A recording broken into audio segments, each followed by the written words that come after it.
You are not here by accident. We are standing at the edge of possibilities between what is, what could, and what will be. Where time, space, and humanity cross paths. Where the future has stopped being theory as old assumptions fade away and new realities are becoming real. Are you ready to step beyond the familiar? Look no further and enter the third horizon. Before we begin, every society tells itself a story about what is right, what is acceptable, what is justified, what is worth protecting. These stories take many forms: tradition, law, religion, and culture. And for the most of human history, those systems have often been treated as fixed, unchanging, beyond examination. But when we step back, a more difficult question begins to emerge. What if not all moral systems produce the same outcomes? What if some ways of organizing human behavior lead to trust, stability, and human flourishing, while others lead to fear, division, and collapse? And if that is true, how would we know the difference? Tonight, we explore something deeper than opinion. We explore the architecture of morality. Not morality as a belief, not morality as politics, but morality as a system that shapes trust, institutions, cooperation, and ultimately the future direction of civilization itself. So the question becomes, if moral systems shape outcomes, how do we determine which ones actually work? And more importantly, which ones fail? A moral system is not simply belief. It is structure.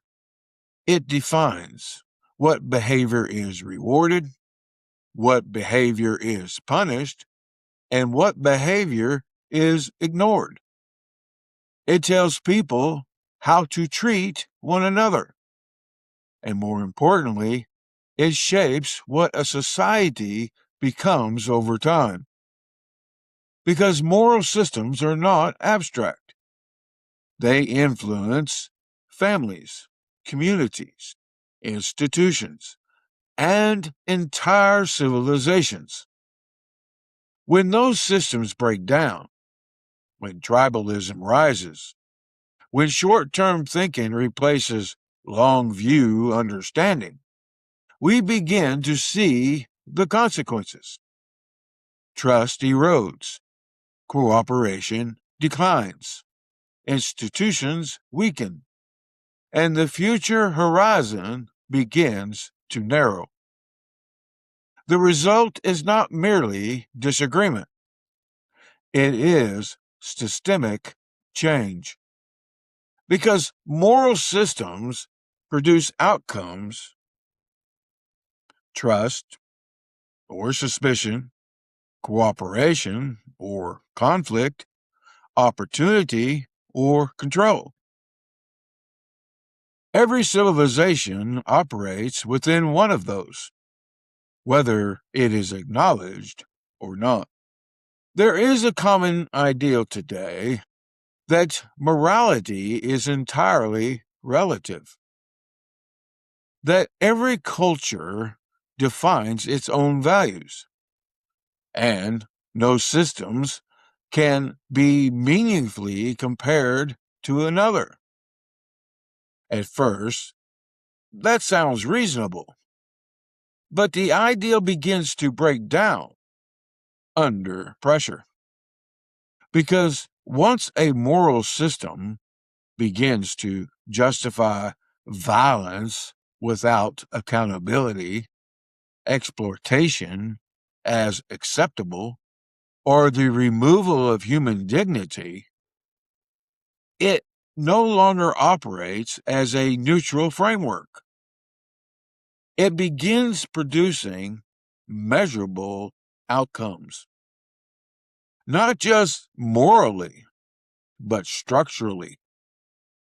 The question, therefore, becomes not merely what do people believe, but rather what do those beliefs produce?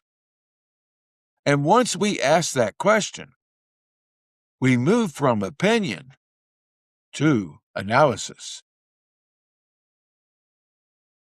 Instead of arguing opinions, we can evaluate moral systems the same way we evaluate any complex system, by their results. A functional moral system tends to reduce unnecessary suffering, increase trust between individuals, allows cooperation at scale, and creates stability across generations.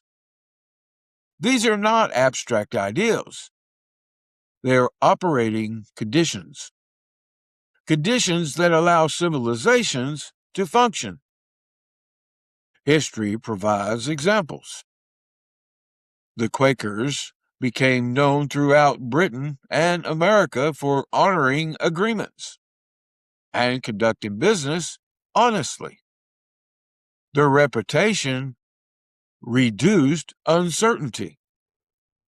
Trust was expanded, and commerce followed. A similar pattern emerged through the Hanseatic League. Merchants operating across vast distances established common rules and expectations. The result was greater cooperation, expanded trade, and increased prosperity. Different cultures, different centuries, yet the same pattern appears. Trust reduces friction, and reduced friction increases capacity. And when those conditions are present, systems tend to grow. When they are absent, systems begin to fracture.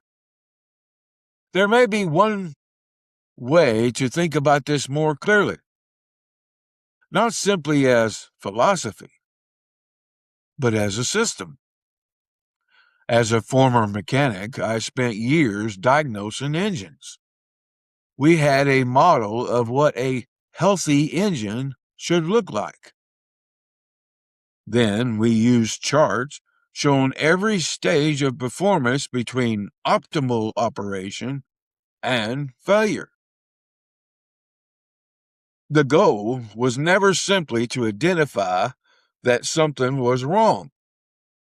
The goal was to understand which systems were affecting performance and how to restore balance. Civilizations are not engines, but they face a remarkably similar challenge. Here on the third horizon, we call that model the Cohesion Engine. Every society receives inputs, values, culture, leadership, information, incentives. These inputs feed a deeper system, a system built upon trust, shared meaning, institutions, adaptation, and long-view thinking. Together, these form the Cohesion Engine. And what emerges from that engine determines what a civilization can achieve. Cooperation, innovation, stability, resilience, survival.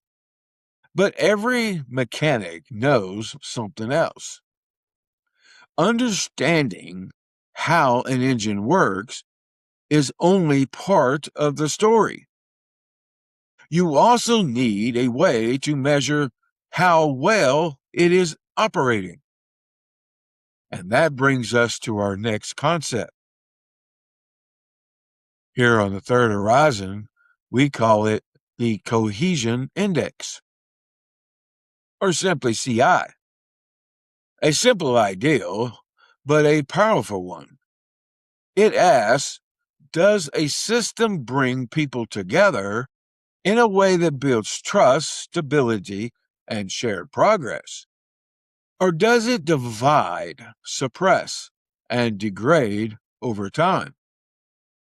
Systems that score high on the Cohesion Index expand what is possible. They enable cooperation. They strengthen institutions. They increase human capacity. Systems that score low may maintain control for a time, but they do so by reducing trust, limiting participation, and weakening long-term stability. You could think of it in another way, as a form of humanity gain. The greater the trust, the greater the cooperation. The greater the cooperation, the greater the capacity. The greater the capacity, the greater the future for civilization. But there is one more factor, because cohesion alone is not enough. A society can be highly cohesive and still move towards destructive ends. Which brings us to our third model. And here on the third horizon, we call that model the cohesion vector.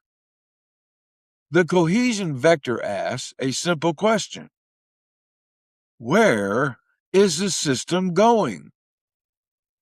Is it going to greater human flourishing? Or is it going towards decline?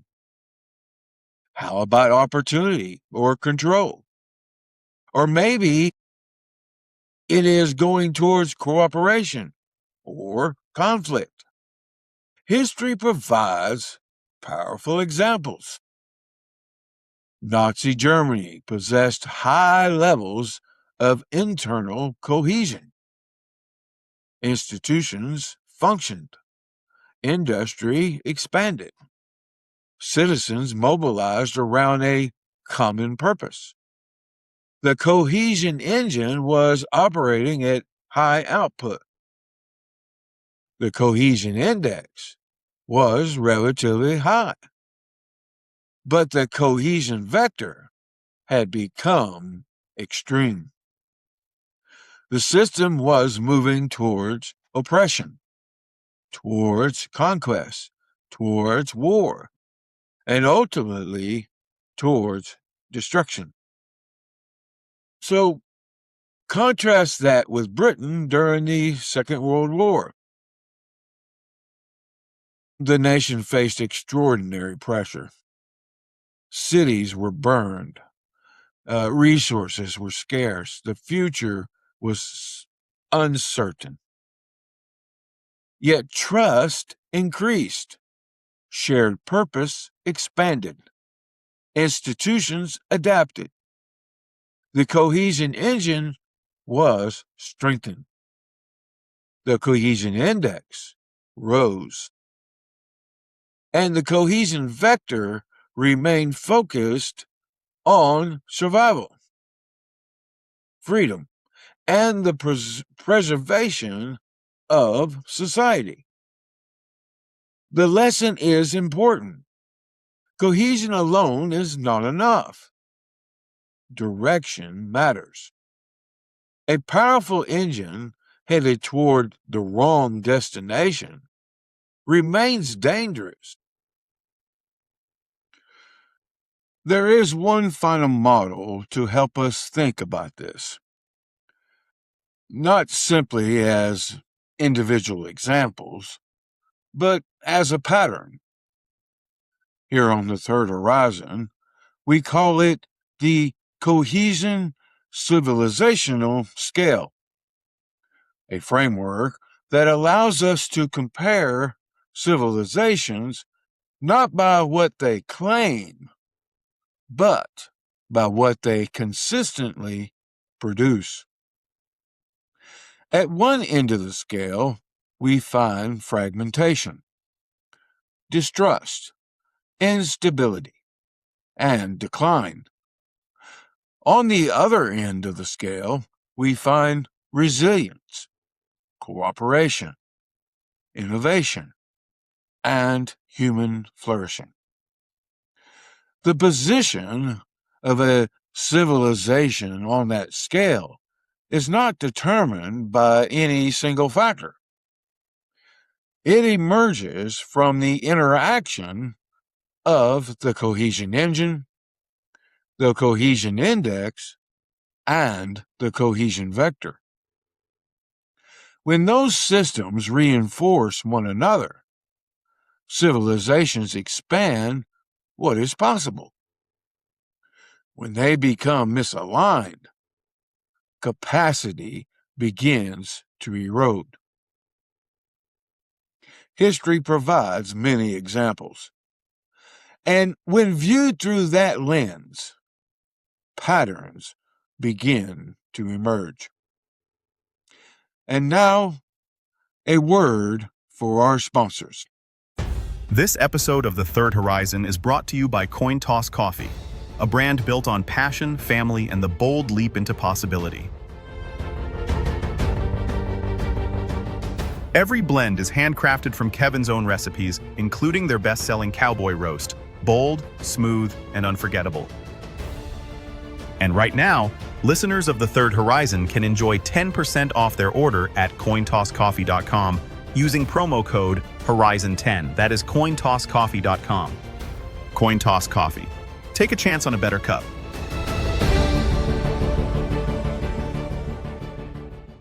When we look across history, patterns begin to emerge. Systems built on fear and repression can maintain control for a time, but they often struggle to sustain innovation, adaptation, and long-term trust. Pressure builds, and when it releases, it tends to do so all at once. The division of Germany after Second World War provides one example. One people, one language, one history. Yet two systems emerged. West Germany embraced institutions that encouraged participation, innovation, and accountability. East Germany followed a more centralized and restrictive model. Over time, the outcomes diverged dramatically. A similar pattern emerged on the Korean Peninsula. North Korea and South Korea share cultural roots, shared history, shared ancestry. Yet their systems produced vastly different levels of prosperity, innovation, and opportunity. Culture alone cannot explain these differences. Systems matter, and systems shape outcomes across regions, across cultures, and across time.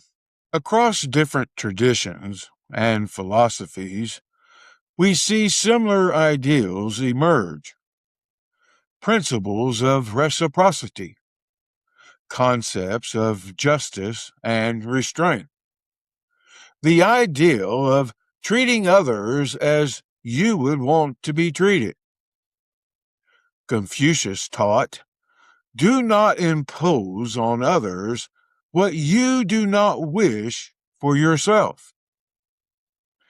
In the Christian tradition, Jesus taught, love your neighbor as yourself. Immanuel Kant argued that human beings should be treated not merely as means to an end, but as ends in themselves. And in modern social science, Robert Putnam observed, social capital refers to connections among individuals and the norms of reciprocity and trustworthiness that arise from them. Different civilizations, different traditions, different centuries, and even different disciplines, yet remarkably similar conclusions. Not identical systems, but converging principles.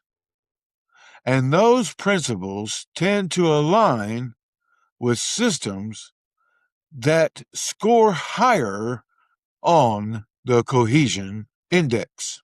In earlier eras, failures in moral systems could often remain localized.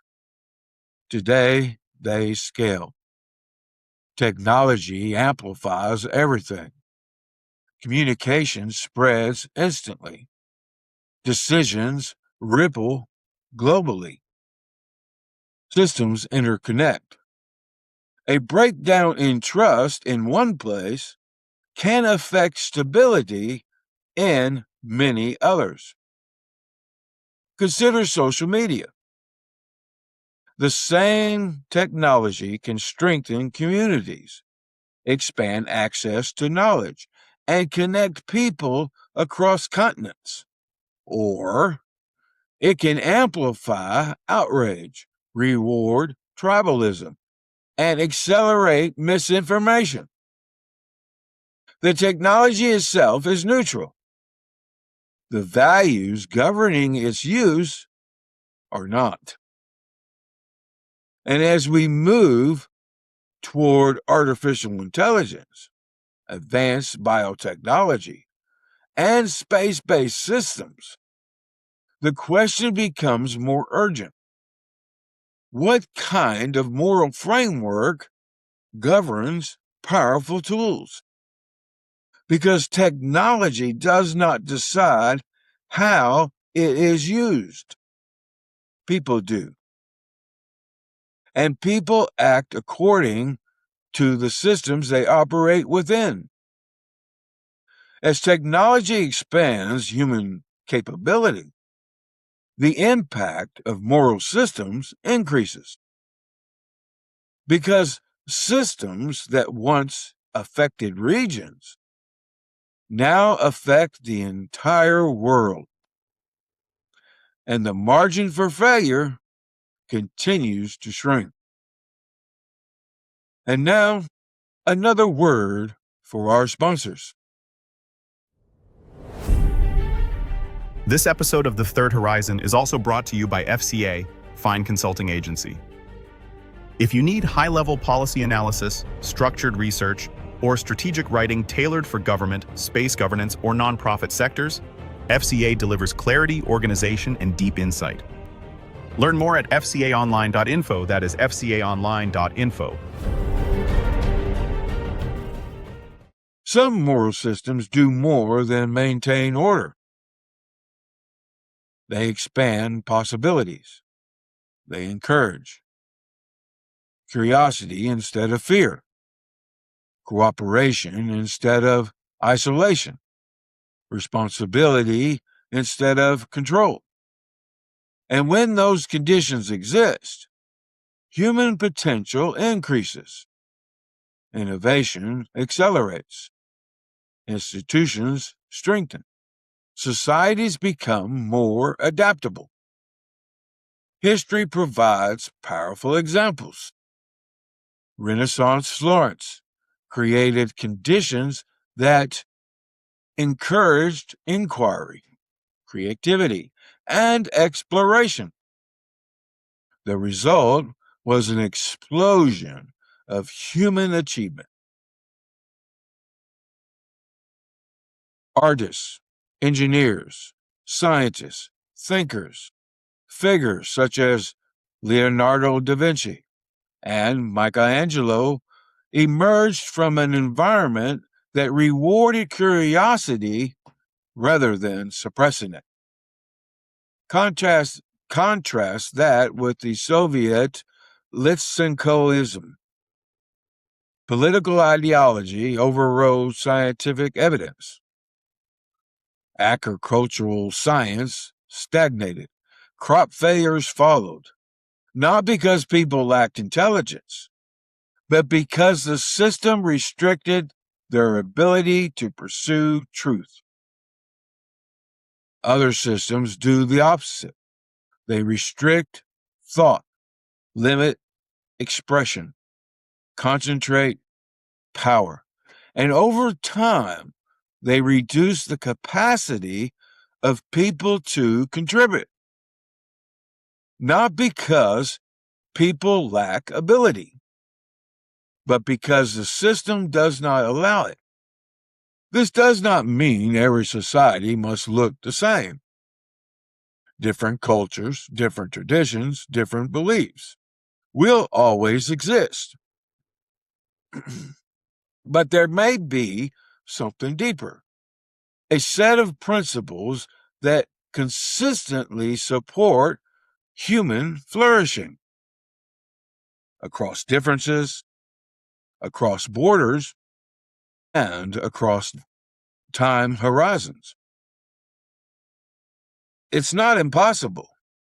It's not imposed, but discovered through experience. The question is not whether diversity exists.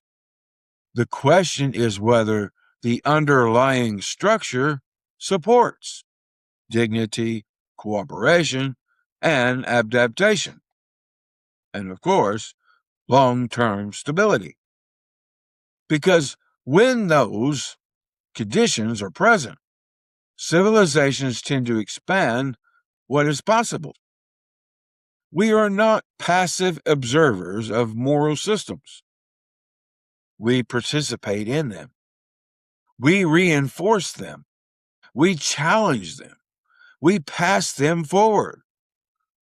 Every decision, every interaction, every institution we build carries values within it. And as our capabilities expand, so does the impact of those values. The future will not be shaped by technology alone. It will be shaped by principles guiding its use. The same principles that determine whether cohesion holds, whether systems endure, or whether they fail. Systems that build trust expand possibilities. Systems that suppress trust limit those possibilities. And over time, the difference determines which civilizations endure. If there is one ideal worth holding on to, it is this. Morality is not merely belief. It is infrastructure. It determines whether trust can exist, whether institutions can endure, and whether future horizons remain open. Some systems strengthen the human condition. Others weaken it. And over time, the difference becomes impossible to ignore. Yet there is one final complication. Because even the strongest institutions, even the highest cohesion index, and even the healthiest cohesion engine must eventually confront the same reality. The human beings operating within them. For the past 11 episodes, we have explored the systems that shape civilization, trust, adaptation, complexity, integration, and morality, and the structures that allow societies to endure. But every system eventually arrives at the same place: the human being. Because systems don't make decisions, people do. Next week, we conclude this series with its final chapter, the human variable, where systems ultimately succeed or fail. And after that, we begin a new journey, a new series, Human Fault Lines. Because before humanity can fully understand its systems, it must understand itself. If you are someone who senses the world shifting, if you feel the tension between what is and what could be, if you believe humanity is meant for something more, then welcome. This is the Third Horizon. Thank you for joining me for today's episode. More conversations are coming, deeper, wider, and firmly focused on the future. If you enjoyed today's podcast, hit the like button, let us know in the comments, and subscribe to our Spotify, YouTube, and Facebook channels, or whatever platform you're listening from. And do not forget to share this podcast with your friends and family. Until next week or next time, keep your eyes on the horizon and beyond.